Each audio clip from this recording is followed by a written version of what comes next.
Hi friends, പുതിയൊരു വീഡിയോയിലേക്ക് എല്ലാ കൂട്ടുകാർക്കും സ്വാഗതം. ഇന്നത്തെ വീഡിയോ എന്താണെന്നറിയോ? നമ്മൾ കുറച്ച് ദിവസങ്ങളായിട്ട് ഇങ്ങനെ വീഡിയോസ് ചെയ്തുകൊണ്ടിരിക്കുകയാണ്. അപ്പോൾ സ്വാഭാവികമായിട്ടും നിങ്ങൾക്ക് ഡൗട്ടുകൾ ഉണ്ടാവും. അപ്പോൾ ഓരോ ഡൗട്ടുകളുടെയും താഴെ പോയിട്ട് വിശാലമായിട്ട് കമന്റ് എഴുതി ഇടുക എന്ന് പറയുന്നത് പോസിബിൾ ആയിട്ടുള്ള കാര്യമല്ല. അത് തന്നെയല്ല, നമ്മൾ ടൈപ്പ് ചെയ്ത് കഴിയുമ്പോൾ എത്രത്തോളം അത് നിങ്ങളിലേക്ക് എത്തും എന്നുള്ളതിനും ഒരു ക്ലാരിറ്റി ഇല്ല. അപ്പൊ ഞാൻ വിചാരിച്ചു ഒരു 10-12 ക്വസ്റ്റ്യൻസ് എടുത്തിട്ട്, അതായത് റിലവന്റ് ആണ് എന്ന് എനിക്ക് തോന്നിയിട്ടുള്ള കുറച്ച് കമന്റ്സ് ഉണ്ടായിരുന്നു. അപ്പോൾ അതെടുത്തിട്ട് ഒരു വീഡിയോ പോലെ ചെയ്യുവാണെന്നുണ്ടെങ്കിൽ നിങ്ങൾക്ക് അത് ഉപകാരപ്പെടും. അതേപോലെ തന്നെ കമന്റ് ഇട്ട് സമയം കളയാനില്ലാത്തവരും കമന്റ് ഇടാൻ മടിയുള്ളവരും ഒക്കെ ഈ ഒരു സെയിം ഡൗട്ടുമായിട്ട് ഈ വീഡിയോ കാണുന്നുണ്ടാവും. അപ്പോൾ അങ്ങനെയുള്ളവർക്കും കൂടെ ഇത് ഉപകാരപ്പെട്ടേക്കും എന്നുള്ള വിചാരത്തോടു കൂടിയിട്ടാണ് കേട്ടോ ഞാൻ ഇങ്ങനെ ഒരു വീഡിയോ ചെയ്യാമെന്ന് വിചാരിക്കുന്നത്. അപ്പോൾ ഞാനൊരു 10-12 ക്വസ്റ്റ്യൻസ് നമ്മുടെ സമയം പോലെ അത്രയും എടുക്കാമെന്നാണ് വിചാരിക്കുന്നത്. അപ്പോൾ നമുക്ക് നേരെ വീഡിയോയിലോട്ട് പോകാം. അപ്പോൾ ഒന്നാമത്തെ ക്വസ്റ്റ്യൻ എന്ന് പറയുന്നത്, എനിക്ക് ആൻമാർക്ക് റിലേറ്റഡ് ആയിട്ടുള്ള ക്വസ്റ്റ്യൻസ് ആണ് ഒരുപാട് വന്നേക്കുന്നത്. അതിപ്പോൾ പേഴ്സണൽ മെസ്സേജ് അയച്ചിട്ട് ചോദിച്ചവരും ഉണ്ട്, അതല്ലാതെ കമന്റ് ആയിട്ട് വരുന്നവരും ഒക്കെ ഉണ്ട് കേട്ടോ. അപ്പോൾ ഒന്നാമത്തെ ക്വസ്റ്റ്യൻ ഞാൻ എടുത്തേക്കുന്നത്, ഇവിടെ ചോദിച്ചിരിക്കുന്നത് ഞാൻ കുറച്ച് സ്ക്രീൻഷോട്ടൊക്കെ എടുത്ത് വെച്ചിട്ടുണ്ട്. ഫസ്റ്റ് ക്വസ്റ്റ്യൻ എന്ന് പറയുന്നത് ഇതാണ്: ആൻമാർക്ക് ചെയ്യുമ്പോൾ ഫുൾ ഇയർ എക്സ്പീരിയൻസ് കാണിക്കണോ അതോ 3 വർഷം മതിയോ എന്നുള്ളത്. അപ്പോൾ ഈ ഒരു ക്വസ്റ്റ്യൻ്റെ ആൻസർ എന്ന് പറഞ്ഞിട്ടുണ്ടെങ്കിൽ, നിങ്ങൾ ഏത് തരം വിസയാണ് നോക്കുന്നത് എന്നുള്ളതിനനുസരിച്ചിട്ട് ഇരിക്കും. അതായത് 3 വർഷം മിനിമം ആണ്. ഇപ്പം നമ്മളൊരു 186 PR വിസയൊക്കെയാണ് നോക്കുന്നതെന്നുണ്ടെങ്കിൽ നമുക്ക് 3 വർഷം മതിയാകും. അതല്ല നിങ്ങൾ 189 അല്ലെങ്കിൽ 190 ഇങ്ങനെ പോയിന്റ് വേണ്ട വിസകളാണ് നോക്കുന്നതെന്നുണ്ടെങ്കിൽ അതിൽ ഇയേഴ്സ് ഓഫ് എക്സ്പീരിയൻസിന് പോയിന്റ്സ് കൂടുതലുണ്ട്. അപ്പം ആ ഒരു പോയിന്റ് കൂടുതൽ കിട്ടണമെന്നുണ്ടെങ്കിൽ നിങ്ങളുടെ ഫുൾ ഇയർ അതിൽ ആഡ് ചെയ്യുന്നതായിരിക്കും നല്ലതായിട്ട് ഉണ്ടാവുക. രണ്ടാമത്തെ ക്വസ്റ്റ്യനും ആൻമാർക്ക് റിലേറ്റഡ് ആയിട്ടുള്ളത് തന്നെയാണ്. അതായത് within 5 years I have only 1 year 11 months, അതായത് 2 year കംപ്ലീറ്റ് ആയിട്ടില്ല. അപ്പം ആൻമാർക്ക് ചെയ്യാൻ പറ്റുമോ എന്നാണ് ചോദിച്ചേക്കുന്നത്. അപ്പോൾ ഞാൻ പറഞ്ഞത് നിങ്ങൾക്ക് ക്ലിയർ ആയി എന്ന് വിചാരിക്കുന്നു. നമ്മൾ ആൻമാർക്ക് ചെയ്യുന്നത് നമുക്ക് ഇവിടെ ഒരു PR വിസ കിട്ടാനായിട്ടാണ്. അപ്പോൾ PRന്റെ മിനിമം എലിജിബിലിറ്റി എന്ന് പറയുന്നത് 3 years ആണ്. അപ്പോൾ നിങ്ങൾ 2 year 11 months വെച്ച് ചെയ്തിട്ടുണ്ടെങ്കിൽ ഒരുപക്ഷെ നിങ്ങൾ PRന് എലിജിബിൾ ആയിക്കോണം എന്നില്ല. പിന്നെ ഈ 5 വർഷത്തിന്റെ കാര്യം ചോദിച്ചേക്കുന്നത്, 5 വർഷത്തിന് മുന്നേ ഉള്ള എക്സ്പീരിയൻസ് നെക്ക് എക്സ്പീരിയൻസ് ആയിട്ടാണ് കൂട്ടുന്നത്. അതായത് നമ്മൾ നോട്ട് എനിവർ ക്ലാസിഫൈഡ് എന്നുള്ള അർത്ഥത്തിൽ, അതായത് നമുക്കൊരു ഡിപ്പാർട്ട്മെന്റിന്റെ അണ്ടറിലാണ് എന്നുള്ള ആ ഒരു അനസ്കോ കോഡ് കിട്ടത്തില്ല. അപ്പം അങ്ങനെ വരുമ്പോൾ ഒരുപക്ഷെ നമുക്ക് ഇന്റർവ്യൂസ് കിട്ടാനൊക്കെ ചിലപ്പം ബുദ്ധിമുട്ടുണ്ടായിരിക്കും. പക്ഷെ അതൊരു ബുദ്ധിമുട്ടായിട്ട് തോന്നിയിട്ടില്ല. പക്ഷെ നിങ്ങൾക്ക് PR ക്ലെയിം ചെയ്യണം എന്നുണ്ടെങ്കിൽ മിനിമം 3 വർഷത്തെ എക്സ്പീരിയൻസ് കാണിക്കണം. അതിപ്പോൾ ഈവൻ 5 വർഷം മുന്നേ ഉള്ളതാണെങ്കിലും ലാസ്റ്റ് 8 വർഷത്തെ ആൻമാർക്ക് അസസ് ചെയ്യുന്നുണ്ട്. അപ്പോൾ പ്രീവിയസ് 5 വർഷം മുന്നേ ഉള്ളതിന്റെ നെക്ക് കോഡിൽ വരും എന്നുള്ളതേ ഉള്ളൂ. ചെയ്യുന്നോണ്ട് അതിനകത്ത് ബുദ്ധിമുട്ടൊന്നും ഉണ്ടാവില്ല. പക്ഷെ മിനിമം 3 years ഇല്ലാതെ നമുക്ക് ചെയ്യാനായിട്ട് പറ്റത്തില്ല. പിന്നെ റെഫറൻസ് ലെറ്ററിനെ പറ്റിയിട്ടുള്ള ഒരു ക്വസ്റ്റ്യൻ ഉണ്ടായിരുന്നു. അതിന് ഞാൻ വേറൊരു വീഡിയോയിൽ അതിനുള്ള ആൻസർ കൊടുത്തിട്ടുണ്ടായിരുന്നു. അതായത് നമ്മൾ ഹോസ്പിറ്റൽ ലെറ്റർ ഹെഡിൽ വേണം ഈ ഒരു റെഫറൻസ് ലെറ്റർ പ്രിന്റ് ചെയ്തിട്ട്, അതല്ലാന്നുണ്ടെങ്കിൽ PDF ഫോമിൽ നമ്മൾ അയക്കാനായിട്ട്. അത് നമ്മൾ ആൻമാർക്കിന്റെ സൈറ്റിലേക്ക് ഡയറക്റ്റ് അപ്ലോഡ് ചെയ്യുകയാണ് ചെയ്യുന്നത്. ആൻമാർക്ക് നമ്മളോട് എക്സ്പീരിയൻസ് സർട്ടിഫിക്കറ്റ് ചോദിച്ചുകൊണ്ടുള്ള മെയിലൊന്നും അയക്കില്ല. നമ്മൾ ഫസ്റ്റ് നമ്മളുടെ ആപ്ലിക്കേഷൻ ചെയ്യുന്ന സമയത്ത് നമുക്ക് എത്രയൊക്കെ എക്സ്പീരിയൻസ് സർട്ടിഫിക്കറ്റുകൾ, റെഫറൻസ് ലെറ്റേഴ്സ് സബ്മിറ്റ് ചെയ്യാനായിട്ടുണ്ടോ അത് നമ്മൾ അവരുടെ സൈറ്റിലേക്ക് അപ്ലോഡ് ചെയ്യുകയാണ് ചെയ്യുന്നത്. അത് ഹോസ്പിറ്റൽ ലെറ്റർ ഹെഡിലായിരിക്കണം.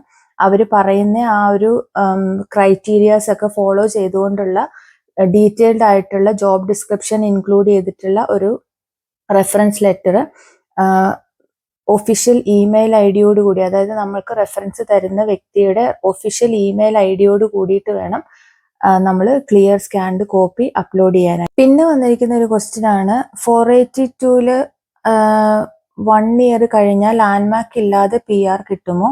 എംപ്ലോയർ തരുവാണെങ്കിൽ ആഫ്റ്റർ ഹൗ മെനി ഇയേഴ്സ് ആൻമാർക്ക് ഇല്ലാതെ PR എടുക്കാം? അപ്പോൾ ഇത് ചോദിച്ചേക്കുന്നത് എത്രത്തോളം ജെന്യുവിൻ ആയിട്ടുള്ള ഒരു പേഴ്സൺ ആണെന്നുള്ളത് എനിക്കറിയില്ല. കാരണം ആൻമാർക്ക് ഇല്ലാതെ PR കിട്ടുന്നതിനെ പറ്റിയിട്ട് എനിക്ക് അറിയില്ല. നമുക്ക് PR വേണമെന്നുണ്ടെങ്കിൽ സ്കിൽ അസസ്മെന്റ് മസ്റ്റ് ആയിട്ടുള്ളൊരു കാര്യമാണ്. അതിപ്പോൾ നമ്മൾ 482 വിസയിൽ ഇവിടെ എത്ര വർഷം വർക്ക് ചെയ്താലും, എംപ്ലോയർ നമ്മളെ നോമിനേറ്റ് ചെയ്താലും, നമുക്ക് 186 കിട്ടിയാലും നമ്മൾ ആൻമാർക്ക് സ്കിൽ അസസ്മെന്റ് ചെയ്യേണ്ടതായിട്ട് ഉണ്ട്. അതിപ്പം ആൻമാക്ക് ഇല്ലാതെ നമുക്ക് PR കിട്ടും എന്ന് എനിക്ക് തോന്നുന്നില്ല. ഓസ്ട്രേലിയൻ PR കിട്ടത്തില്ല എന്നാണ് എൻ്റെ ഒരു അണ്ടർസ്റ്റാൻഡിങ്. അപ്പൊ ഇത് ജെന്യൂൻ ആയിട്ടുള്ള കമന്റ് ആണോ അതോ എന്നെ പരീക്ഷിക്കാൻ വേണ്ടി ഇട്ടതാണോ എന്നുള്ളത് എനിക്കറിയില്ല. പക്ഷെ ജെന്യൂൻ ആയിട്ടുള്ളതാണെങ്കിൽ ഇതാണ് അതിനുള്ള റിപ്ലൈ. കാരണം ആൻമാക്ക് ഇല്ലാതെ നമുക്ക് PR എടുക്കാനായിട്ട് സാധിക്കില്ല. പിന്നെ ഒരു ക്വസ്റ്റ്യൻ വന്നിട്ടുണ്ടായിരുന്നത് അതും ആൻമാക്ക് റിലേറ്റഡ് ആണ്. ആള് നേരത്തെ വർക്ക് ചെയ്തിട്ടുണ്ടായിരുന്നത് മറ്റേ മെന്റൽ ഹെൽത്ത് ഡിപ്പാർട്ട്മെന്റിലായിരുന്നു. അത് 5 വർഷം മുമ്പാണ്. പിന്നീട് കക്ഷി പോസ്റ്റ് BSc MSc നഴ്സിംഗ് അങ്ങനെയൊക്കെ ചെയ്ത് പിന്നെ വർക്ക് ചെയ്തിട്ടില്ല. പിന്നെ റീസെന്റ് ആയിട്ടാണ് വീണ്ടും ഒരു ഹോസ്പിറ്റലിൽ വർക്ക് ചെയ്യുന്നത്. അത് വേറെ ഏതോ ഡിപ്പാർട്ട്മെന്റിലാണ്. ഇതൊരു പേഴ്സണൽ മെസ്സേജ് ആയിരുന്നു കേട്ടോ. അപ്പൊ അതുകൊണ്ട് ഞാനത് ഡിസ്ക്ലോസ് ചെയ്യുന്നില്ല. പക്ഷെ കാര്യം പറയാന്ന് വിചാരിച്ചു. അപ്പോ ആളുടെ ക്വസ്റ്റ്യൻ ഇതാണ്: 5 വർഷം മുമ്പാണ് ആൾക്ക് മെന്റൽ ഹെൽത്ത് ഡിപ്പാർട്ട്മെന്റിൽ എക്സ്പീരിയൻസ് ഉള്ളത്. ഇപ്പോ ഓസ്ട്രേലിയയിൽ ഒരു എംപ്ലോയറെ കിട്ടിയിട്ടുണ്ട്, 186 ഓഫർ കൊടുത്തിട്ടുണ്ട് മെന്റൽ ഹെൽത്ത് നഴ്സായിട്ട്, അതായത് മെന്റൽ ഹെൽത്ത് ഡിപ്പാർട്ട്മെന്റിലേക്ക് ഓഫർ കിട്ടിയിട്ടുണ്ട്. അപ്പം ആ കുട്ടിയുടെ കൺസേൺ ഇതായിരുന്നു, നമ്മൾ നെക്കോഡ്, അത് കാരണം 5 വർഷം മുന്നേ ഉള്ളത് നെക്കോഡിൽ പോകുന്നതുകൊണ്ട് തന്നെ ഈ 186 നോമിനേഷൻ കിട്ടി അപ്ലൈ ചെയ്യുന്ന സമയത്ത് എന്തെങ്കിലും അതുകൊണ്ടുള്ള പ്രശ്നങ്ങൾ ഉണ്ടാവുമോ എന്നുള്ളത്. കാരണം കറന്റ് ഡിപ്പാർട്ട്മെന്റ് എന്ന് പറയുന്നത് ആള് വർക്ക് ചെയ്യണ വേറെ ഏതോ ഡിപ്പാർട്ട്മെന്റ് ആണ്. അപ്പം ഈ മെന്റൽ ഹെൽത്തിന്റെ അനസ്കോ കോഡ് വരാത്തതുകൊണ്ട് ഇത് റിജക്റ്റ് ആയി പോവോ എന്നുള്ളതായിരുന്നു ആളുടെ ഡൗട്ട്. ഭയങ്കര വറീഡ് ആയിട്ടാണ് എനിക്ക് മെസ്സേജ് അയച്ചത്. ഞാൻ ഒരുപാട് നേരം ചാറ്റ് ചെയ്തു.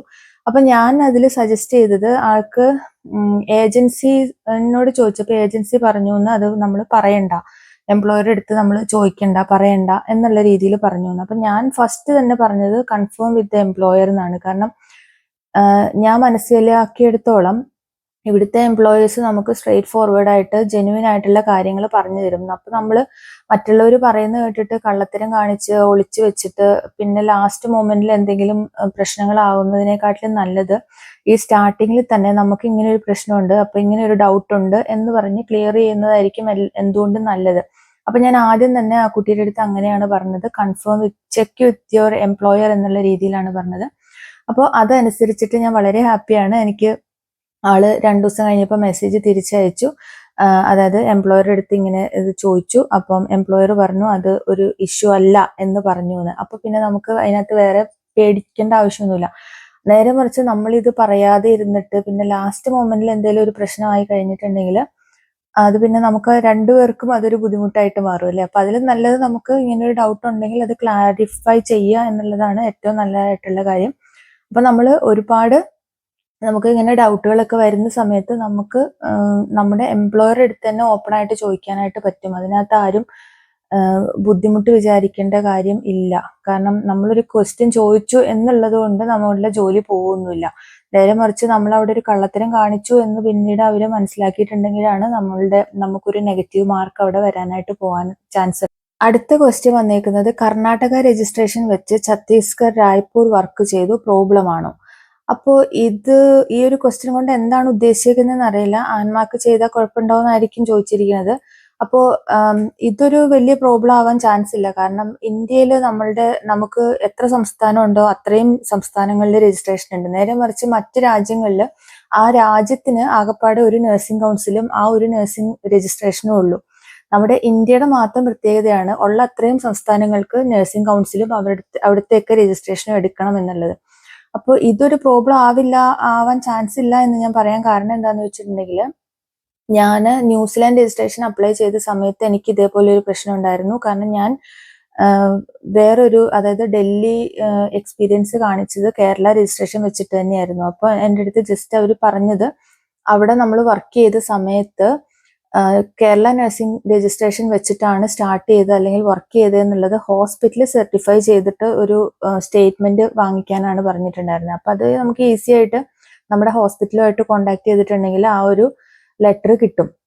പക്ഷെ ഇത് ഞാൻ ന്യൂസിലാൻഡ് കൗൺസിലിൽ രജിസ്ട്രേഷന് വേണ്ടിയിട്ടായിരുന്നു കേട്ടോ. അപ്പൊ ആൻമാർക്കിന് എനിക്ക് ഇങ്ങനെ ഒരു ഇഷ്യൂ വന്നിട്ടുണ്ടായിരുന്നില്ല. കാരണം ഞാൻ അന്നേരം നാട്ടിലത്തെ രജിസ്ട്രേഷൻസ് എക്സ്പീരിയൻസ് ഒന്നും തന്നെ വെച്ചിട്ടുണ്ടായിരുന്നില്ല. അപ്പൊ അതുകൊണ്ട് ഇതൊരു പ്രോബ്ലം ആവും എന്ന് എനിക്ക് തോന്നുന്നില്ല. കാരണം നമുക്ക് പ്രൂവ് ചെയ്യാൻ പറ്റും നമ്മളുടെ രാജ്യത്ത് ഒരു സ്ഥലത്ത് നമുക്ക് രജിസ്ട്രേഷൻ ആക്റ്റീവായിട്ട് ഉണ്ടായിരുന്നു. ആ ഒരു സമയത്താണ് നമ്മൾ മറ്റൊരു സംസ്ഥാനത്ത് പോയി വർക്ക് ചെയ്തത്. അപ്പോൾ ആ ഒരു ഹോസ്പിറ്റല് നമ്മളുടെ ഹോസ്പിറ്റൽ അത് എന്താ അക്സെപ്റ്റ് ചെയ്തിട്ടുണ്ടായിരുന്നു എന്ന് സർട്ടിഫൈ ചെയ്തിട്ടുണ്ടെങ്കിൽ അതൊരു പ്രോബ്ലം ആവാനായിട്ടുള്ള ചാൻസ് വളരെ കുറവാണെന്നാണ് എൻ്റെ ഒരു അഭിപ്രായം. ആൻമാക്കിന്റെ ഒരു കാര്യം വരുമ്പോൾ എനിക്ക് അതിനെ പറ്റിയിട്ട് കൂടുതൽ അറിയില്ല. പക്ഷെ ന്യൂസിലാൻഡിൽ എനിക്ക് ഇങ്ങനെ ഒരു ക്വയറി വന്നിട്ടുണ്ടായിരുന്നു. ഞാൻ സബ്മിറ്റ് ചെയ്ത എക്സ്പീരിയൻസ് സർട്ടിഫിക്കറ്റിൽ ആ സംസ്ഥാനത്ത് രജിസ്ട്രേഷൻ ഉണ്ടായിരുന്നില്ല. അപ്പൊ അവര് എനിക്ക് മെയിൽ അയച്ചത് ഇങ്ങനെയാണ്, അവർക്ക് അറിയാം ഇന്ത്യയിൽ ഇങ്ങനെയാണ് ഒരു സംസ്ഥാനത്തെ രജിസ്ട്രേഷൻ വെച്ചിട്ട് മറ്റിടത്ത് വർക്ക് ചെയ്യാമെന്ന് അറിയാം, പക്ഷെ ഹോസ്പിറ്റൽ ഒന്ന് ഡിക്ലെയർ ചെയ്യണം എന്ന് പറഞ്ഞിട്ട്. അപ്പൊ ഞാനത് സംഘടിപ്പിച്ചു കൊടുത്തു. അങ്ങനെ എൻ്റെ അത് അപ്രൂവ് ആയിട്ടുണ്ടായിരുന്നു. പിന്നെ വേറെ ഒരു നീണ്ട കമന്റ് ആണ് കേട്ടോ. അതിന്റെ ഉള്ളടക്കം ഇതാണ്, അതായത് ആൾക്ക് കേസ് മാനേജർ അസൈൻ ആയി. അത് എനിക്ക് തോന്നുന്നു ന്യൂസിലാൻഡ് അല്ല, ആൻമാക്കിന്റെ തന്നെയാണ്. ആൻമാക്കിന്റെ വീഡിയോയുടെ താഴെ വന്നിരിക്കുന്ന കമന്റ് ആണ്. അപ്പം ചോദിച്ചിരിക്കുന്നത് ട്രാൻസ്ക്രിപ്റ്റ്, റീസെന്റ് ഡേറ്റഡ് ട്രാൻസ്ക്രിപ്റ്റ് വേണം എന്ന് കേട്ടിട്ടുണ്ട് എന്ന്. ആളുടെ 2020 ഡേറ്റ് ട്രാൻസ്ക്രിപ്റ്റ് ആണിത്. പക്ഷെ എൻ്റെ ഒരു അനുഭവത്തിൽ ഞാൻ പഠിച്ചിറങ്ങിയ സമയത്ത് എനിക്ക് കിട്ടിയ ട്രാൻസ്ക്രിപ്റ്റ് തന്നെയാണ് ഞാൻ സബ്മിറ്റ് ചെയ്തിട്ടുണ്ടായിരുന്നത്. അപ്പൊ ഈ ട്രാൻസ്ക്രിപ്റ്റ് നമുക്ക് അങ്ങനെ റിന്യൂ ചെയ്ത് കിട്ടുമോ എന്നുള്ളത് എനിക്ക് അറിയില്ല. കാരണം നമ്മൾ പഠിച്ചിറങ്ങുന്ന സമയത്ത് കിട്ടുന്ന ആ ഒരു സർട്ടിഫിക്കറ്റ് ആണല്ലോ നമ്മൾ പിന്നെ ലൈഫ് ലോങ് യൂസ് ചെയ്യണത്. അപ്പൊ അതേപോലെ തന്നെയാണല്ലോ ട്രാൻസ്ക്രിപ്റ്റും. നമ്മൾ ഏത് സിലബസ് ആണ് പഠിച്ചതെന്നുള്ളത് വർഷാവർഷം അപ്ഡേറ്റ് ആവുന്നില്ലല്ലോ. നമ്മൾ ഇപ്പൊ 2020 നമ്മൾ പഠിച്ച ആ ഒരു സിലബസ് നമുക്ക് 2020 പോയിട്ട് വീണ്ടും മാറ്റി പഠിക്കാൻ പറ്റില്ല. അപ്പൊ ട്രാൻസ്ക്രിപ്റ്റ് എന്ന് പറയുന്നത് നമ്മൾ എന്താണോ പഠിച്ചത് ആ ഒരു സിലബസിന്റെ ഡീറ്റെയിൽഡ് വേർഷൻ ആണല്ലോ. അപ്പൊ അത് ബാക്ക് ഡേറ്റഡ് തന്നെ ആയിരിക്കും. അതിപ്പോ നമുക്ക് കറന്റ് അപ്ഡേറ്റഡ് വേർഷൻ നമുക്ക് സബ്മിറ്റ് ചെയ്യാനായിട്ട് പറ്റത്തില്ല. പക്ഷേ റെഫറൻസ് ലെറ്റർ കറന്റ് അപ്ഡേറ്റഡ്, അതായത് നമുക്ക് റീസെന്റ് ആയിട്ടുള്ള ഡേറ്റിലുള്ള റെഫറൻസ് ലെറ്റർ വേണം. നിങ്ങൾ കേട്ടതിലുള്ള ആ ഒരു തെറ്റായിരിക്കും എന്നാണ് ഞാൻ വിശ്വസിക്കുന്നത്. അപ്പം ട്രാൻസ്ക്രിപ്റ്റ് പഴയതാണെന്ന് പറഞ്ഞിട്ട് അതിന് റിജക്ഷൻ വരാനുള്ള ചാൻസ് ഒന്നും ഉണ്ടാവില്ല. ട്രാൻസ്ക്രിപ്റ്റ് ആ ഒരു വൺസ് നമുക്ക് കിട്ടിയത് അത് തന്നെ ഉണ്ടാവുള്ളൂ. നമ്മൾക്ക് നമ്മുടെ കോളേജിൽ നിന്ന് പഠിച്ചിറങ്ങുമ്പോൾ കിട്ടുന്ന ആ ഒരു ട്രാൻസ്ക്രിപ്റ്റ് തന്നെയായിരിക്കും നമ്മൾ ലൈഫ് ലോങ് യൂസ് ചെയ്യുന്നത്. ഞാൻ അതാണ് കേട്ടോ യൂസ് ചെയ്തേക്കുന്നത്. പിന്നെ GNM റിലേറ്റഡ് 1-2 ക്വസ്റ്റ്യൻസ് വന്നിട്ടുണ്ട്. GNM നഴ്സിന് whether GNM nurse can apply even though they are working in the UK. Of course you can apply. കാരണം GNM നഴ്സസ് എനിക്ക് തോന്നുന്നു UK വർക്ക് ചെയ്യുമ്പോൾ നമ്മൾ ആ ഒരു അപ്ഗ്രേഡേഷൻ കോഴ്സ് പോലും ചെയ്യേണ്ട ആവശ്യമില്ലാതെ ഇങ്ങോട്ടേക്ക് ഡയറക്റ്റ് ആയിട്ട് വന്നവരെ എനിക്കറിയാം. അപ്പോൾ ആ ഒരു കോഴ്സിന്റെ പോലും ആവശ്യമില്ല. നേരെ മറിച്ച് നമ്മൾ മിഡിൽ ഈസ്റ്റിലോ അല്ലെങ്കിൽ നാട്ടിലോ ഒക്കെ ചെയ്യുവാണെന്നുണ്ടെങ്കിലാണ് ആ ഒരു കോഴ്സ് ചെയ്തിട്ട് നമ്മളുടെ ഡിഗ്രി അപ്ഡേറ്റ് ചെയ്യേണ്ടതായിട്ടുള്ളത്.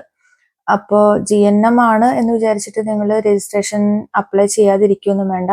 ഇവിടെ അങ്ങനെ ഒരു വേർതിരിവുണ്ട് എന്ന് എനിക്ക് തോന്നുന്നില്ല. നമുക്ക് എന്തായാലും രജിസ്ട്രേഷൻ കിട്ടി കഴിഞ്ഞിട്ടുണ്ടെങ്കിൽ RN-ആയിട്ട് തന്നെയാണ് GNM നഴ്സസും BSc നഴ്സസും വർക്ക് ചെയ്യുന്നത്. അപ്പം അതിനെ തന്നെ റിലേറ്റ് ചെയ്തിട്ട് മറ്റേ അപ്ഗ്രേഡ് കോഴ്സ് ഏതാണ്, എങ്ങനെയാണ് ചെയ്യുന്നത് എന്നൊക്കെ ചോദിച്ചിട്ടുണ്ട്. അപ്പോൾ അതിപ്പോൾ ഞാൻ പറഞ്ഞിട്ടുണ്ടെങ്കിൽ അതൊരു ഇൻസ്റ്റിറ്റ്യൂഷന്റെ പരസ്യം പോലെയായി പോകും. അത് നിങ്ങൾക്ക് ഗൂഗിളിൽ സെർച്ച് ചെയ്യാം. അതല്ല എന്നുണ്ടെങ്കിൽ ഒരുപാട് യൂട്യൂബ് വീഡിയോസ് ആ ഒരു ഇൻസ്റ്റിറ്റ്യൂഷന്റെ തന്നെ ആയിട്ട് ഇപ്പം ഇഷ്ടംപോലെ ഉണ്ട്. ഞാൻ തന്നെ കുറെ കണ്ടിട്ടുണ്ട്. അപ്പൊ നിങ്ങൾക്ക് അത് അങ്ങനെ സെർച്ച് ചെയ്ത് നോക്കാട്ടോ. ഞാനിപ്പോൾ അത് ഇവിടെയൊക്കെ പറഞ്ഞിട്ടുണ്ടെങ്കിൽ അത് എനിക്കറിയില്ല അത് എത്രത്തോളം അതിന്റെ ഇഷ്യൂസ് എന്താന്നുള്ളതൊക്കെ എനിക്കറിയില്ല. അപ്പൊ നമ്മളൊരു ഇൻസ്റ്റിറ്റ്യൂഷനെ അങ്ങനെ പറയുന്നത് ശരിയല്ലല്ലോ. പിന്നെ ഒരുപാട് പേര് ചോദിച്ചേക്കുന്നത് ഏജൻസി ഏതാന്നുള്ളതാണ്. അപ്പം ഏജൻസിനെ പറ്റിയിട്ടും ഞാൻ ഈ പറഞ്ഞ പോലെ തന്നെയാണ്. ഞാൻ ഒരു ഏജൻസിനെ പ്രൊമോട്ട് ചെയ്യോ അല്ലെങ്കിൽ അങ്ങനെ അവര് നല്ലതാന്ന് പറയുകയോ ചെയ്യില്ല. അത് നിങ്ങളുടെ ഉത്തരവാദിത്തമാണ് നന്നായിട്ട് റിസർച്ച് ചെയ്ത് കണ്ടുപിടിക്കുക എന്നുള്ളത്. അപ്പോൾ അതുകൊണ്ടാണ് ഞാൻ ആ ഒരു ക്വസ്റ്റ്യനെയും അധികം എൻകറേജ് ചെയ്യാത്തത്. നല്ല ഏജൻസി ഏതാ, ജോലി കണ്ടുപിടിക്കാനായിട്ട് സഹായിക്കാൻ പറ്റുമോ, അങ്ങനെയൊക്കെ ചോദിച്ചിട്ടുണ്ട്. അപ്പൊ അതിനൊക്കെയുള്ള മറുപടി ഞാൻ മറ്റ് വീഡിയോസിൽ തന്നിട്ടുണ്ട് തന്നെയാണ് വിശ്വാസം. അപ്പോൾ അത് ഞാൻ എന്താ പറയാ, എനിക്ക് പറയാൻ മടിയുള്ളതുകൊണ്ടല്ല, പക്ഷെ അതങ്ങനെ പറയുന്നത് ശരിയല്ല. എനിക്ക് നല്ലതെന്ന് തോന്നുന്നത് ഒരുപക്ഷെ നിങ്ങൾക്ക് നല്ലതാണ് എന്ന് തോന്നിക്കോണമെന്നില്ല. അപ്പൊ അതുകൊണ്ടാണ് കേട്ടോ ഞാൻ അത് പറയാത്തത്. അപ്പോൾ നമ്മൾ ആർക്കും ഒരു ബുദ്ധിമുട്ടാക്കുന്ന കാര്യങ്ങൾ ഇങ്ങനെ ഒരു പ്ലാറ്റ്ഫോമിൽ ഒന്ന് പറയാതിരിക്കുന്നതല്ലേ നല്ലത്.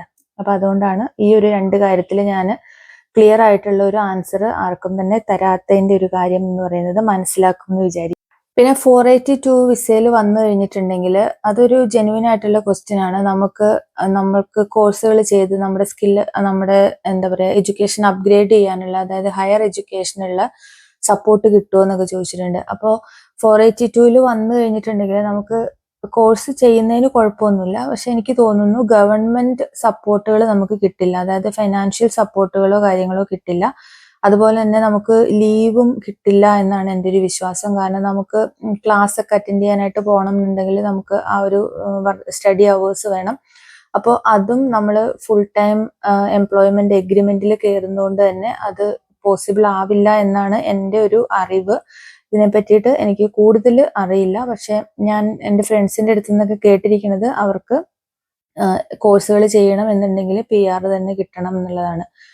അതല്ല ഇപ്പൊ നമ്മളുടെ സ്വന്തം റിസ്കിൽ നമുക്ക് കോഴ്സുകളൊക്കെ ചെയ്യണം എന്നുണ്ടെങ്കിൽ യാതൊരു തടസ്സവുമില്ല. നമ്മളുടെ കയ്യിൽ നിന്ന് അതിനുള്ള എക്സ്പെൻസ് പോകും എന്നുള്ളതേ ഉള്ളൂ.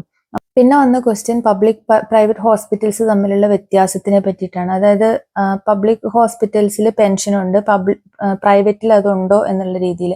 അപ്പോൾ പെൻഷൻ ആനുകൂല്യങ്ങളൊക്കെ എല്ലായിടത്തും ഒരേപോലെയാണ്. അതിപ്പോൾ നമ്മളുടെ സൈഡിൽ നിന്ന് ഒരു പെർസെൻറ്റേജ് നമ്മളുടെ സൈഡിൽ നിന്ന് ഇടണം എന്നാണ്. നമ്മൾ ഇട്ടില്ലെങ്കിലും ഹോസ്പിറ്റൽ അവരുടെ സൈഡിൽ നിന്നുള്ള കോൺട്രിബ്യൂഷൻ എല്ലാ ഫോർട്ട്നൈറ്റിലെയും കൃത്യമായിട്ട് തന്നെ നമ്മളുടെ സൂപ്പർ ആനുവേഷൻ ഫണ്ടിലേക്ക് ഇട്ട് പോയിക്കോളും. അത് ഗവൺമെന്റ് ഹോസ്പിറ്റൽസിലും പ്രൈവറ്റ് ഹോസ്പിറ്റൽസിലും സെയിം ആണ്. പിന്നെ ഒരു ക്വസ്റ്റ്യൻ വന്നിട്ടുണ്ടായിരുന്നത് സിക്ക് ലീവ്. ഞാൻ ലീവ്സ് നമുക്ക് ഇപ്പം നമ്മൾ ഈ വർഷം എടുത്തിട്ടില്ല എന്നുണ്ടെങ്കിൽ നമുക്കത് അതിന്റെ പേയ്മെന്റ് ക്ലെയിം ചെയ്യാൻ പറ്റുമോ എന്ന് ചോദിച്ചിട്ടുണ്ടായിരുന്നു. അപ്പോൾ അത് നമുക്ക് ക്ലെയിം ചെയ്യാൻ പറ്റുമോ എന്നുള്ളത് എനിക്കറിയില്ല. ചെയ്യാൻ പറ്റില്ല എന്നാണ് എനിക്ക് തോന്നുന്നത്. പക്ഷെ നമുക്കിത് ആഡ് ആകും നെക്സ്റ്റ് കമ്മിങ് ഇയറിലോട്ട്. അതായത് ഇപ്പൊ ഈ വർഷത്തെ നമുക്കൊരു 10 സിക്ക് ലീവ് ബാക്കിയുണ്ടെന്നുണ്ടെങ്കിൽ നമ്മളത് യൂസ് ചെയ്തിട്ടില്ല എന്നുണ്ടെങ്കിൽ ഈ 10 നമുക്ക് അടുത്ത വർഷത്തേക്ക് ആഡായി കിട്ടും. അപ്പൊ നെക്സ്റ്റ് ഇയർ നമുക്കൊരു 10 ആണ് ഉള്ളതെന്നുണ്ടെങ്കിൽ ഈ വർഷത്തെ 10 കൂടെ കൂട്ടി അടുത്ത വർഷം നമുക്ക് 20 കിട്ടും. ഇതുപോലെ തന്നെയാണ് ആനുവൽ ലീവ്. നമ്മൾ എടുത്തിട്ടില്ല എന്നുണ്ടെങ്കിൽ അത് കഴിഞ്ഞിട്ടുള്ള വർഷത്തിലേക്ക് ആഡായിട്ട് കിട്ടും. പക്ഷെ അത് ഒരുപാട് നമുക്ക് അങ്ങനെ കൂട്ടി വെക്കാൻ പറ്റില്ല. പക്ഷെ ഒരുമാതിരി രീതിയിലൊക്കെ നമുക്ക് ആഡ് ചെയ്തിട്ട് അങ്ങനെ നാട്ടിൽ പോകുന്നവരൊക്കെ ഉണ്ട് എന്നാണ് എനിക്ക് അറിയാൻ പറ്റിയിട്ടുള്ളത്. അപ്പൊ നമ്മൾ ഈ വർഷം നാട്ടിലേക്ക് പോകുന്നില്ല എന്നുണ്ടെങ്കിൽ ഈ വർഷത്തെ നമ്മൾ കുറച്ച് ആനുവൽ ലീവൊക്കെ കൂട്ടി വെച്ചിട്ട് അടുത്ത വർഷത്തേക്ക് അത് ആഡ് ചെയ്തിട്ട് എടുക്കാനായിട്ട് പറ്റും. അതല്ലാതെ ഇവിടെ അതിന്റെ പേയ്മെന്റ് കൊടുക്കുന്നുണ്ടോ എന്നുള്ളത് അത് ഓരോ സ്റ്റേറ്റിനെയും ഓരോ ഹോസ്പിറ്റൽസിനെയൊക്കെ ഡിപ്പെൻഡ് ചെയ്തിട്ടാവും എന്നാണ് എനിക്ക് തോന്നുന്നത്. ഒരു ക്വസ്റ്റ്യൻ എന്താണെന്നറിയോ, is it possible to register in NMC with അപ്ര രജിസ്ട്രേഷൻ? ഈ ഒരു കമന്റും എത്രത്തോളം അത് ജെന്യൂൻ ആണ് എന്നുള്ളത് അറിയില്ല. പക്ഷെ ഞാൻ പറയട്ടെ, ഒരു പക്ഷെ നിങ്ങൾക്ക് അറിവില്ലാത്തതുകൊണ്ടായിരിക്കും. അഫ്ര എന്ന് പറയുന്നത് ഓസ്ട്രേലിയയുടെ രജിസ്ട്രേഷൻ ചെയ്യുന്ന ഒരു റെഗുലേറ്ററി ബോഡിയാണ്. ഓസ്ട്രേലിയയുടെ മെഡിക്കൽ നമ്മുടെ നഴ്സിംഗ് രജിസ്ട്രേഷൻസ് ചെയ്യുന്ന റെഗുലേറ്ററി ബോഡിയാണ്. NMC എന്ന് പറയുന്നത് UK ആണ്. നഴ്സിംഗ് ആൻഡ് മിഡ്വൈഫറി കൗൺസിൽ, അത് UK ആണ്. രണ്ടും 2 രാജ്യങ്ങളുടെയാണ്. അപ്പോൾ നമ്മൾക്ക് NMC രജിസ്ട്രേഷൻ ഉണ്ട് എന്നുള്ള ഒറ്റ കാരണം കൊണ്ട് നമുക്ക് അഫ്ര കൺവേർട്ട് ചെയ്തെടുക്കാനായിട്ട് പറ്റില്ല. അതിന്റെ ആ ഒരു പ്രോസസ്സ് നമ്മൾ ആ ഒരു പ്രോസസ്സിൽ കൂടെ കടന്നു പോയി കഴിയുമ്പോഴാണ് നമുക്ക് അഫ്ര രജിസ്ട്രേഷൻ കിട്ടുന്നത്. അതുപോലെ തന്നെയാണ് NMC രജിസ്ട്രേഷൻ. NMC രജിസ്ട്രേഷൻ കിട്ടണമെങ്കിൽ അതിന്റെ റെഗുലേറ്ററി ബോഡിയുടെ കുറച്ച് എക്സാംസും ക്രൈറ്റീരിയാസും ഉണ്ട്. അതായത് നമ്മൾ IELTS ഇംഗ്ലീഷ് പ്രൊഫിഷ്യൻസി ക്ലിയർ ആയിരിക്കണം, അതിന് അവർ പറയുന്ന സ്കോർ വേണം, പിന്നെ CBT പാസ്സാവണം, OSCE എഴുതണം, ഇങ്ങനെ കുറച്ച് ക്രൈറ്റീരിയാസ് ഉണ്ട്. അതൊക്കെ കഴിഞ്ഞിട്ടാണ് നമുക്ക് NMCയുടെ പിന്ന് കിട്ടുന്നത്. അപ്പോൾ അതുപോലെ തന്നെയാണ് അഫ്രയ്ക്കും അവരുടേതായിട്ടുള്ള കുറച്ച് ക്രൈറ്റീരിയകളുണ്ട്. അപ്പൊ നമുക്ക് ഒരു രാജ്യത്ത് രജിസ്ട്രേഷൻ ഉണ്ട് എന്നുള്ളത് ഇപ്പുറത്തെ രജിസ്ട്രേഷൻ കിട്ടാനായിട്ടുള്ള ഒരു പോസിറ്റീവ് തിങ് അല്ല എന്നാണ് ഞാൻ മനസ്സിലാക്കിയിരിക്കുന്നത്. പക്ഷെ ന്യൂസിലാൻഡിന്റെ അങ്ങനെയല്ല. ന്യൂസിലാൻഡ് രജിസ്ട്രേഷൻ ഉള്ളവർക്ക് ഡയറക്റ്റ് ആയിട്ട് ഓസ്ട്രേലിയയുടെ രജിസ്ട്രേഷൻ എടുക്കാനായിട്ട് സാധിക്കും. അതല്ലാതെ മറ്റു രാജ്യങ്ങളിലെ രജിസ്ട്രേഷൻ വെച്ചിട്ട് നമുക്ക് അത് നേരിട്ട് കൺവേർട്ട് ചെയ്യാനായിട്ട് പറ്റില്ല. ഇപ്പോൾ കുറച്ച് ഈസി പാത്വേ വന്നിട്ടുണ്ട്, നമുക്ക് ഡയറക്റ്റ് ആയിട്ട് കൺവേർട്ട് ചെയ്ത് എടുക്കാം എന്നുള്ള ഒരു ഇത് വന്നിട്ടുണ്ട്. അത് ഏപ്രിൽ 2025 വരെയാണ്. എന്നാലും അതിനും കുറച്ച് സ്റ്റാൻഡേർഡ്സ് ഉണ്ട്, നമ്മൾ പാലിക്കേണ്ട കുറച്ച് സ്റ്റാൻഡേർഡ്സ് ഉണ്ട്. അപ്പം അത് ക്ലിയർ ആയി എന്ന് വിശ്വസിക്കട്ടെ. അടുത്ത ക്വസ്റ്റ്യൻ ആണ്, ഞാൻ RN ഓസ്ട്രേലിയ പാസ്സായി, NCLEX RN ആയിരിക്കണം, അങ്ങോട്ട് വരാൻ ഞാൻ എന്താണ് ഇനി ചെയ്യേണ്ടത്? 482 വിസയിൽ വന്നിട്ട് RN ആയിട്ട് കൺവേർട്ട് ചെയ്യാൻ പറ്റുമോ എന്നുള്ളതാണ്. അപ്പൊ ഇതിനെ പറ്റിയിട്ട് ഞാൻ ഒരു ഡീറ്റെയിൽ ആയിട്ടുള്ള വീഡിയോ ചെയ്തിട്ടുണ്ട്. അപ്പോൾ അതൊന്നും കൂടി ഒന്ന് പോയി കണ്ടു നോക്കുക എന്നാണ് എനിക്ക് പറയാനുള്ളത്. കാരണം അതൊരു വലിയ പ്രോസസ്സാണ്. നമ്മൾ അഫ്ര രജിസ്ട്രേഷൻ എടുക്കുക എന്ന് പറയുന്നത്. RN പാസ്സായി കഴിഞ്ഞിട്ടുണ്ടെങ്കിൽ ഇവിടെ വന്നിട്ട് OSCE എഴുതണം. OSCE എഴുതിയതിന്റെ ശേഷം നിങ്ങൾക്ക് ലാംഗ്വേജ് ടെസ്റ്റ് പാസ്സാവണം. അപ്പോൾ അത് കഴിഞ്ഞിട്ടാണ് ഓസ്ട്രേലിയൻ രജിസ്ട്രേഷൻ എടുക്കാൻ പറ്റുന്നത്. പിന്നെ 482 വിസ എന്ന് പറയുന്നത് തന്നെ നമുക്കൊരു എംപ്ലോയർ നമ്മളെ ജോലിക്ക് എടുത്തുകൊണ്ട് തരുന്ന ഒരു വിസയാണ്. അപ്പം 482 വിസയിൽ വന്നിട്ട് ആറനായിട്ട് കൺവേർട്ട് ചെയ്യാൻ പറ്റുമോ എന്നുള്ളത് അവിടെ ആ ഒരു ക്വസ്റ്റ്യൻ തന്നെ തെറ്റാണ്. നിങ്ങളൊരു ആറനായി കഴിഞ്ഞിട്ട് മാത്രമാണ് 482 വരാനായിട്ട് പറ്റത്തുള്ളൂ. അപ്പം ആദ്യം ചെയ്യേണ്ട കാര്യം എന്ന് പറയുന്നത് ആറൻ ഓസ്ട്രേലിയ പാസ്സായി എന്നാണ് പറയുന്നത്. അപ്പോൾ ആറൻ ഓസ്ട്രേലിയ പാസ്സായെങ്കിൽ നെക്സ്റ്റ് സ്റ്റെപ്പ് എന്ന് പറയുന്നത് ഓസ്ട്രേലിയയുടെ ഓസ്കി എക്സാം അറ്റൻഡ് ചെയ്യുക എന്നുള്ളതാണ്. അപ്പം അത് അറ്റൻഡ് ചെയ്തിട്ട് ലാംഗ്വേജ് ടെസ്റ്റ് പാസ്സായി കഴിയുമ്പം നിങ്ങൾക്ക് രജിസ്ട്രേഷൻ കിട്ടും. രജിസ്ട്രേഷൻ കിട്ടിക്കഴിയുമ്പോൾ നമുക്ക് ജോലി നോക്കാം. അപ്പം 482 വിസ വന്നു കഴിഞ്ഞിട്ടുണ്ടെങ്കിൽ പിന്നെ നമുക്ക് PR കൺവേർട്ട് ചെയ്യാം. അപ്പോൾ ഇതാണ് ആ ഒരു പ്രോസസ്സ്. പിന്നെ അടുത്ത ക്വസ്റ്റ്യൻ വന്നേക്കുന്നത് 1-to-1 care patients like we have here in the UK for those on MCA DoLS, അങ്ങനത്തെ പേഷ്യൻസ് ഇവിടെ ഉണ്ടോ എന്നുള്ളത്. അപ്പോൾ ഈ ഒരു മെന്റൽ ഹെൽത്ത് എന്ന് പറയുന്നത് അത് എല്ലായിടത്തും ഉണ്ടല്ലേ, എല്ലായിടത്തും ഉണ്ട്. അപ്പൊ അതുകൊണ്ട് അത് ഇവിടെ ഉണ്ട്. ഇവിടെ ഡോൾസ് അല്ല, ഇവിടെ വേറെ MCA ആക്ട് ഒക്കെ ഇവിടെയും ഉണ്ട്. പിന്നെ 1-to-1 കെയർ അത് ആവശ്യമനുസരിച്ചിട്ട് ഇവിടെയും ഉണ്ട്. ഇപ്പൊ അതും ഹോസ്പിറ്റൽസിനെ ഡിപ്പെൻഡ് ചെയ്തിട്ടിരിക്കും. ഇവിടെ ഒരുപാട് കുഞ്ഞു കുഞ്ഞു ഹോസ്പിറ്റൽസ് ഒക്കെ ഉണ്ട്. അപ്പൊ അവിടെയൊക്കെ എത്രത്തോളം ഇതുപോലെയുള്ള കേസുകളെ അവര് അഡ്മിറ്റ് ചെയ്യും എന്നുള്ളത് അറിയില്ല. ഇപ്പോൾ ഞങ്ങളുടെ ഹോസ്പിറ്റലിൽ ഈ ഒരു സംഭവം ഉണ്ട് എന്നാണ് എനിക്ക് മനസ്സിലാക്കാൻ പറ്റിയേക്കുന്നത്. കാരണം നമുക്ക് മാനേജ് ചെയ്യാൻ പറ്റാത്ത പേഷ്യൻസ് ഒക്കെ ആകുമ്പോൾ അവിടെ സെക്യൂരിറ്റിയും 2 RN അങ്ങനെ ഒരുപാട് കാവൽക്കാരൊക്കെ വെച്ച് ചെയ്യുന്നത് ഞാൻ കണ്ടിട്ടുണ്ട്. പക്ഷെ പിന്നെ മെന്റൽ ഹെൽത്ത് ഫെസിലിറ്റീസ് ഇവിടെ സെപ്പറേറ്റ് ആയിട്ടുണ്ട്. അപ്പം അത്രയും മാനേജ് ചെയ്യാൻ പറ്റില്ല എന്ന് വരുമ്പോഴത്തേക്കും അവരെ ഒരുപക്ഷെ അങ്ങോട്ടേക്ക് റെഫർ ചെയ്യുമായിരിക്കും ചെയ്യുന്നത്. പക്ഷെ UK അത്രയും സിവിയർ ആയിട്ട് ഞാൻ ഇവിടെ കണ്ടിട്ടില്ല. അതുപോലെ തന്നെ എനിക്ക് ഇവിടെ തോന്നുന്നത് കുറച്ച് ഡിമെൻഷ്യ കേസുകളൊക്കെ ഇവിടെ ഇച്ചിരി കുറവായിട്ടാണ് തോന്നിയിരിക്കുന്നത്. ഒരുപക്ഷെ ഇവിടുത്തെ ആ ഒരു കൾച്ചറിന്റെയും വെതറിന്റെയും ഒക്കെ ഒരു വ്യത്യാസമായിരിക്കും. ഇത് എൻ്റെ മാത്രം അഭിപ്രായമാണ് കേട്ടോ, ഇതിന് എന്നെ പൊങ്കാലയിടാൻ വരല്ലേ. പക്ഷെ ഞാൻ ഇത്രയും നാൾ UK ഉണ്ടായിരുന്ന ആ ഒരു എക്സ്പീരിയൻസ് വെച്ചിട്ട് എൻ്റെ ഒരു അഭിപ്രായം ഇതാണ്. അവിടുത്തെ അത്രയും ആ ഒരു കൺഫ്യൂസ്ഡ്, അജിറ്റേറ്റഡ്, ഡിമെൻഷ്യ പേഷ്യൻസ് ഒക്കെ ഇവിടെ കുറവാണെന്നാണ് എൻ്റെ ഒരു അഭിപ്രായം. ഇനിയിപ്പോൾ അത് ഞാൻ വർക്ക് ചെയ്യുന്ന ഡിപ്പാർട്ട്മെന്റിന്റെ ആണോ ഞാൻ വർക്ക് ചെയ്യുന്ന ഹോസ്പിറ്റലിന്റെ ആണോ എന്ന് എനിക്കറിയില്ല. പക്ഷെ പൊതുവെ കുറവായിട്ടാണ് എനിക്ക് തോന്നിയിരിക്കുന്നത്. പക്ഷെ മെന്റൽ ഹെൽത്ത് ഇഷ്യൂസ് ഉള്ള പേഷ്യൻസ് ഒക്കെ നമുക്ക് വരാറുണ്ട്. അവരെ നമ്മൾ 1-to-1 കെയർ ചെയ്യാറുമുണ്ട്. പക്ഷെ ഒരു ലോങ് ടേം അല്ല. ഇപ്പൊ UK അത് സർവ്വസാധാരണമാണ്. അപ്പൊ അത് ഒരുപാട് നമുക്ക് ബുദ്ധിമുട്ടുമാണ്. അപ്പൊ ആ ചോദ്യത്തിന്റെ അർത്ഥം മനസ്സിലായി. പക്ഷെ അതൊരു വലിയ ഇഷ്യൂ ആണെന്ന് ഞാൻ പറയില്ല. ഒരു സ്പെസിഫിക് ടോപ്പിക് ഒന്നും ഉണ്ടായിരുന്നില്ല. നിങ്ങൾ ചോദിച്ച കുറച്ച് കമന്റ്സിന് എനിക്കറിയാവുന്ന രീതിയിൽ ജെന്യുവൻ ആയിട്ടുള്ള ആൻസേഴ്സ് തന്നു എന്നാണ് വിശ്വാസം. അപ്പോൾ ഈ ഒരു വീഡിയോ ഇഷ്ടപ്പെട്ടു എന്നുണ്ടെങ്കിൽ നിങ്ങൾ സബ്സ്ക്രൈബ് ചെയ്യാതെ എന്നെ കണ്ടുകൊണ്ടിരിക്കുന്നവർ ദയവായിട്ട് ആ സബ്സ്ക്രൈബ് ബട്ടൺ ഒന്ന് ഞെക്കിയേക്കുക. അതുപോലെ തന്നെ നിങ്ങളുടെ ഫ്രണ്ട്സിനും ഫാമിലിക്കും ഒക്കെ ഷെയർ ചെയ്ത് കൊടുത്തു കഴിഞ്ഞാൽ അവർക്ക് ഉപകാരപ്പെടും എന്ന് തോന്നുവാണെങ്കിൽ മാത്രം അവർക്കൊന്ന് ഷെയർ ചെയ്ത് കൊടുക്കുക. വീഡിയോ ഇഷ്ടപ്പെട്ടെങ്കിൽ ലൈക്ക് ചെയ്യാൻ മറക്കല്ലേ. അപ്പോൾ വീണ്ടും ഇതുപോലെയുള്ള ഇൻഫോർമേറ്റീവ് ആയിട്ടുള്ളൊരു വീഡിയോ ആയിട്ട് ഞാൻ വരുന്നതായിരിക്കും. അപ്പോൾ ഒരുപാട് ടോപ്പിക്സിന്റെ റിക്വസ്റ്റ് വന്നിട്ടുണ്ട്. നമ്മുടെ ഇന്റർവ്യൂ ക്വസ്റ്റ്യൻസ് പാർട്ടായിട്ട് ഞാൻ ചെയ്യാമെന്ന് പറഞ്ഞിട്ടുണ്ടായിരുന്നു. അപ്പോൾ അതെല്ലാം പുറകെ വരുന്നതായിരിക്കും. അപ്പോൾ മിസ് ചെയ്യാതെ എല്ലാ നോട്ടിഫിക്കേഷൻ കിട്ടാനായിട്ട് ബെല്ലൈക്കണും കൂടെ ഒന്ന് എനേബിൾ ചെയ്ത് വെക്കണം കേട്ടോ. അപ്പോൾ അത്രയേ ഉള്ളൂ. വീണ്ടും ഒരു വീഡിയോ ആയിട്ട് കാണുന്നവരേക്കും എല്ലാവർക്കും bye, take care, thank you for watching.